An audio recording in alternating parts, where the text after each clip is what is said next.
Welcome back to Partnerships Unraveled, the podcast where we unravel the mysteries about partnerships and channel on a weekly basis. My name's Alex Whitford, I'm the VP of Revenue here at Chanext, and this week I'm very excited to welcome our special guest, Hayley. How are you doing? I'm doing good. How are you? Yeah, I'm excited to have us on. We've been speaking for quite a while, and it's taken a little bit of time to get you on the podcast. And I flew all the way to Denver to make it happen. I appreciate it. Yeah, no, maybe for the uninitiated, you could give us a little bit of an introduction about who you are and what you do. Absolutely, yeah. So thanks again for having me. I really appreciate it. I'm so glad you came to Beyond as well. It's awesome to have you at our flagship event, which is just the most fun. You're going to love the main events. But my name's Hayley McSpirit. I run our global vendor strategy and operations at Pax8. What does that really mean? That means I am at the front of creating where are we going next with our vendors in terms of what are those go-to-market strategies, working with marketing on the product pricing placement of the offers that we want to put out there that our vendors can create to support our MSPs. I do a lot of work with our hyperscalers as well in terms of what the strategic initiatives are that they're doing outside of the day-to-day business and how do we help make them successful in the MSP world. And then everything else in operations, kind of like everything the light touches, if you like, for vendors. That's everything from onboarding through ensuring that pricing and products show up great, and also kind of just day-to-day, keep the lights on work, and then partnering with finance on operational billing items. So a lot of different things. Well, unsurprisingly, given that I run a channel podcast, I'm a channel nerd, so your job sounds excellent. That sounds like a really good... No 2 days are the same. Yeah, that I can imagine. We just got out of your keynote, which was, I've got to say, I'm immensely impressed by the level of energy.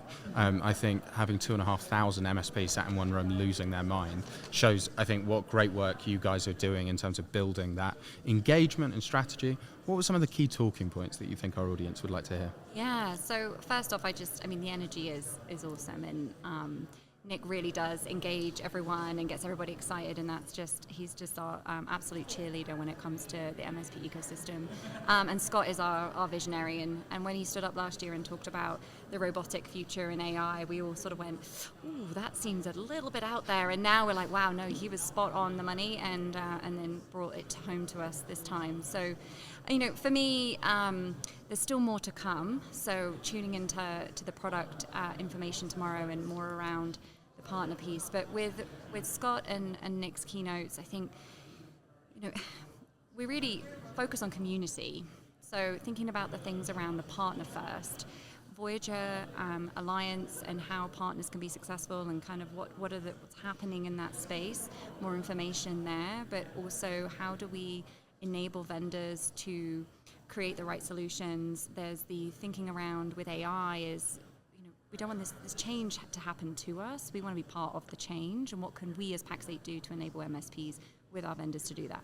So there are a couple of things that came out of those, the keynote that I really loved is how Scott framed up the ability of, partners need to transform their business. We all need to transform, but partners, ultimately to touch that SMB customer, it's about how do you create the mechanisms to build agents, and what does that look like in the new world?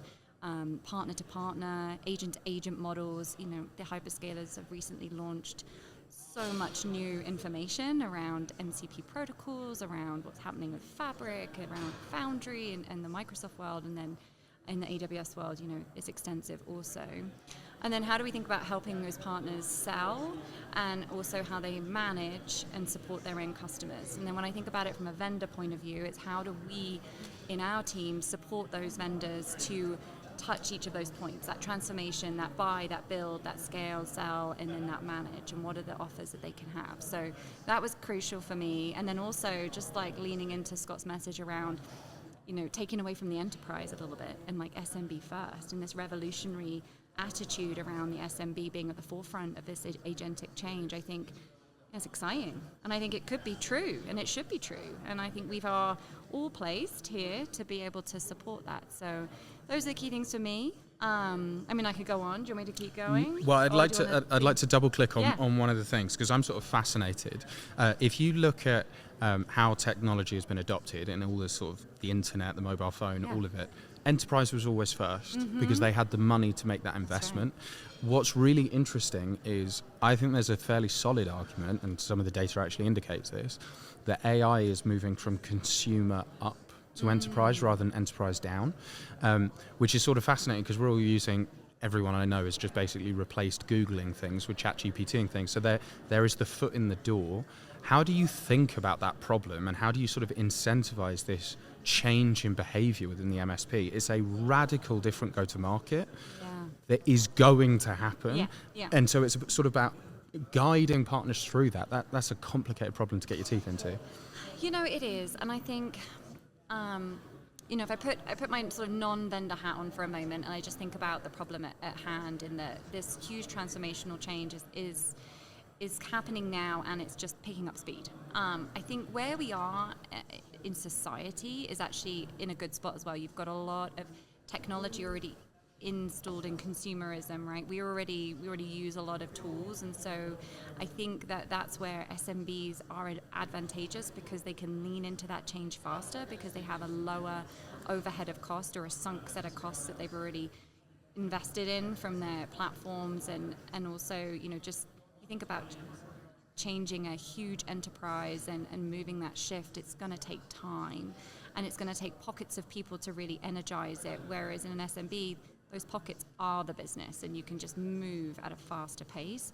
I think where we need to lean in even further, and we are, and part of the announcement was around how do we create that clear enablement journey for partners? How do we bring in and infuse those vendor solutions that are already, you know, grasping hold of this agentic model and series of offers and building solutions, and get it into the hands of partners so that they can be ready first, like customer zero or customer one, as Microsoft called it, which is absolutely true, right? And I think with that consumer SMB push, it's easier to be customer one and be able to move at a faster pace and realize that value to be able to then land, deploy, learn. I think it's a little bit of a, dare I say it, a fail fast opportunity for all of us. In other words, it's a trial, it's test. We're going to have to make some gut decisions, because the speed is not going to slow down. So, you know, we're going to have to go that way. Yeah, I think it's really interesting because the rate of change in technology is fast. The rate of change in AI is unbelievable. Yeah. And so there is failing forward, right? It's not even failing fast, That's which a is great way to think about it. We're going to implement a change, and then we understand in 3 months the technology is going to be in a different place, right, which means we're going to implement a slightly different change. That's where I think SMBs, and we are going to see it, they are so much more agile that they can afford, one, to take a punt because there's less of a sunk cost, but two, inevitably when the technology shifts on again, they can move again faster than a large enterprise organization. Given that context, what would your message be to vendors in terms of how they should be prioritizing different segments? We often hear that vendors, you know, work enterprise down. I think AI would be an argument that you should actually reverse that strategy and focus on SMB. I mean, I love that, of course. I think that in an ideal world, for sure, I would say for those vendors that are really looking at, well, I could answer this a couple of ways. If those vendors are really looking at how do I now take this opportunity to go into SMB, maybe I didn't. And so now I'm at that inflection point of I see the opportunity for my solutions and I can pivot. We at Pax8 can help you with that. That's the sweet spot there. If I was going to do a mini pitch of like, how do I help those vendors on that journey to tackle SMB? And so they should. I think that those vendors that are, you know, they come in enterprise down still. They've got legacy to move down that stack. That's how we would want to help them.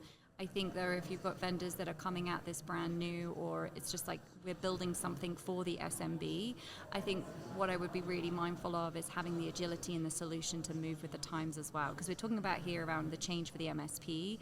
That's really on the deployment, enablement, you know, maybe it's some build. But if I'm a vendor and I make this very rigid, I'm not going to be able to move as quickly. So having that agility in my solutions as well, and being able to flex as this continues to build momentum is important, especially when you're using like a Pax8 or another to help reach the masses. Right, we've got to kind of all move together. Otherwise, we're going to have some breakdowns in that value chain for the end customer. When we talk about program design or channel design, I sort of categorize it in, you have your consumer base if you're going after consumer, but then you have SMB. Yep. That to me is its unique channel It go is, to market. yep. And then mid-market and enterprise. Mid-market's a diluted version, but of the same go-to-market structure. Yeah. One of the things that I really see vendors struggle with is they try and do a re-diluted version for SMB. The Yes. channel unit economics don't make sense. You have a virtual channel account manager who's managing 700 partners. What are some of the areas that you would advise a vendor who's really trying to crack the SMB, working with a Pax8? What are some of the things they can do to lean in and sort of galvanize that success? Yeah, no, I love that, and you're spot on. I mean, just taking that enterprise and just keep breaking it down, and essentially, if you like, removing the functionality or removing the pieces to fit the market does leave you in a position of not necessarily having the most unique or the most solid value proposition, because hey, some SMBs have enterprise scale problems, right? There's not, just because they're small doesn't mean they don't have critical, and there are lots of industries that indicate that. If I take nonprofit for an example, you've got some tiny nonprofits that have huge impacts, which are SMBs. Education could be another example there as well. I think for those vendors, I think one, we're really looking at that kind of consulting engagement for vendors to support them in how to think about it. So rather than come at it and say, yep, we've ticked the box and we know this is the right size for SMB because we've just priced it differently, and maybe we took out some features and functions.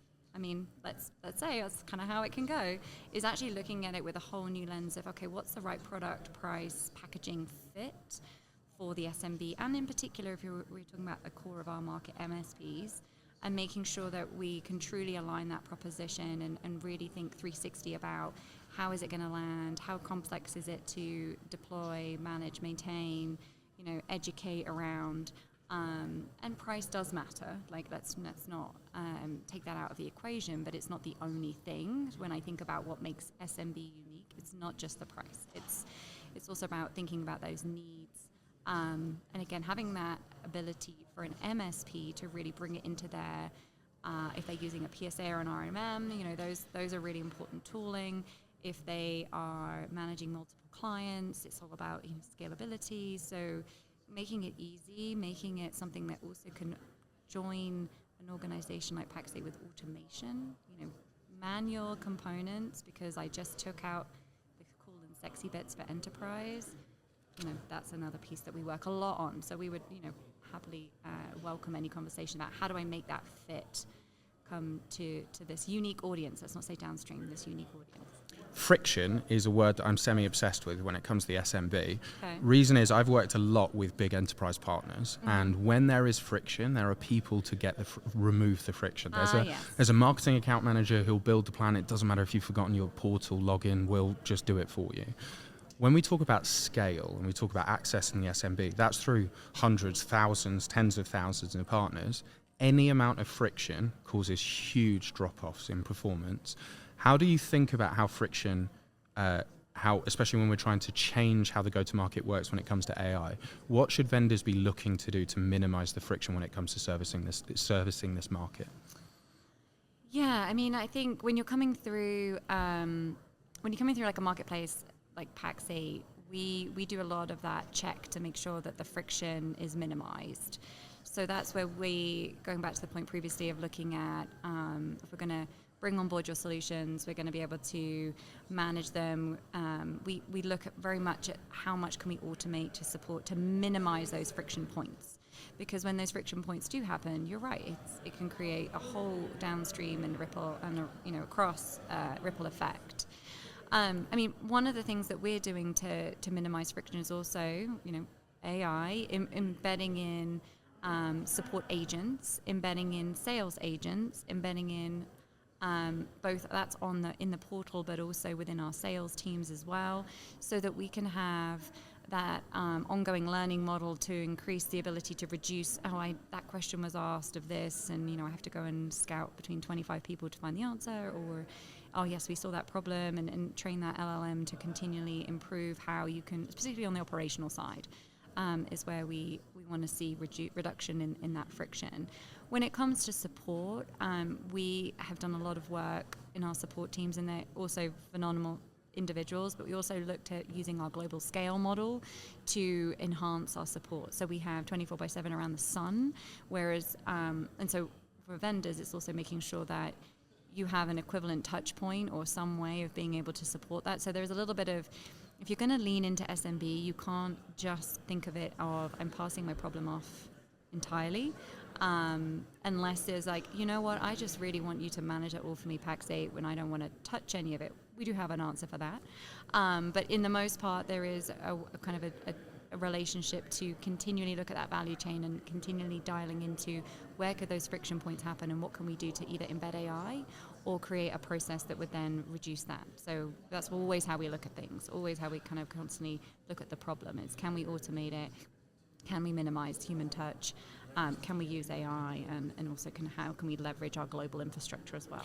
And so you're eating your own dog food because you're implementing AI. Can you talk to me? I think a lot of our audience struggles to understand some of the productivity differences when I think they think, oh yeah, I asked ChatGPT to make a marketing plan and it was pretty good, so I'm happy. When we talk about agentics, we're talking about another factor of productivity. Yeah. What can you talk to us about the performance differences that you expect some of these implementations to be able to deliver? Yeah, so some of the pieces that we have a whole AI Center of Excellence or AI team that's being stood up inside of Pax8, and there's a couple of mechanisms that are happening now where we're feeding into that team around ideas to, one, improve our own productivity and efficiency and leverage AI, but also how we think about the business processes that we could use agent-to-agent models, and having autonomous agents run complete tasks. And so when we look at our marketplace and we look at the flows there, where I see an opportunity and something that we're sort of talking about holistically is how do we infuse those agent-to-agent models and completely autonomous tasks in that whole flow. How can I create it so that I don't have to have necessarily a human touch point in that experience? Much of what we do today is very automated. Like our provisioning is very quick. Like that's the idea. You've got to serve the SMB quickly. You've got to make sure that things are running efficiently. There's not that downtime. But the agent piece is really also, is taking that one step further. But also when I think about that opportunity for partners is how do I create something that I could then deploy to the marketplace, I could then sell, back to that whole model before, to someone else that then allows me to be an ISV as well. I can also create a product and sell it. And so we're very much seeing that opportunity to create, how do we help those partners create their own agents and their own agentic models to put into the Pax8 markets that they could then become an ISV and deliver that service to someone else in the ecosystem and have that kind of ever-going virtuous cycle. So we are building an AI and ever-increasing automated and digital approach to servicing the SMB. That's right. And yet there's 2,500 partners who've flown in to see people face-to-face. Yes, that's right. Why is that human connection seemingly more important now than it has been? No, it's that's such an interesting point, and you're right. I think, I love where this is going from a business efficiency, from a cost reduction, from just a technological advancement. But we all experienced COVID, and we all experienced what it was like to not have the human interaction, especially when business, relationships are important. I may stand corrected, but I don't think a robot or an agent can take away a human relationship and interaction that then builds community. And community is what Pax8 also thrives in, and partners thrive in that community. And I don't think that in terms of sharing, in terms of learning, I don't believe that the agents will take that away from the human connection. And I think that that's still critically important as to what makes MSP communities and Pax8 super special. Yeah, I think it's sort of fascinating because I think if I were to describe Pax8, I'd be the most automation forward aggregator that I've seen. but also the most community orientated, and they sort of feel They like feel like they should contradict each yeah, other. yeah, they feel like they do, but there is obviously huge power in Symbiotic relationship There we go. between the two of them. Yeah. Yeah. I think you're right. It's an interesting kind of reflection of how to look at the Pax8 world, but it's a special uniqueness of relationship and community and sharing and enablement, and then underpinned by this hunger to improve efficiency and to really scale. And I think it's about bringing enterprise grade technology to everyone, and not just having it be, I'm Fortune 500 and therefore I obviously invest in all these things. It's like, no, everybody can have access. And maybe one last one for Yeah. you then. When we manage to bring that enterprise value down to the SMB, what do you see happening in terms of that SMB performance? My hope is that we're going to see really the backbone of the economy continue to thrive and be able to compete with maybe people that are much bigger and better. I think so. I mean, and Scott alluded to this as well in his keynote around, there might be a one-man, enterprise business in terms of the impact and the scale that it could have. I would love to see the tables turn on that. I really would. I think that's, also macroeconomically, you're looking at how, not just the US, but other countries and this sort of shift pattern in what's going on. I think this is also another point where technology is enabling the SMB to thrive, because the macroeconomics of the enterprise are struggling, and there's kind of this tussle that it's the SMBs for the taking, really, but it's being able to feel confident and moving into that space and investing in that space, and knowing that time and money is strapped as well. So, but I think it's definitely, maybe we could come the next. I was going to say the future's bright for Right, SMB. that's right. Hayley, thank you so much for coming on. It's been awesome. Thank you for having me. I appreciate it.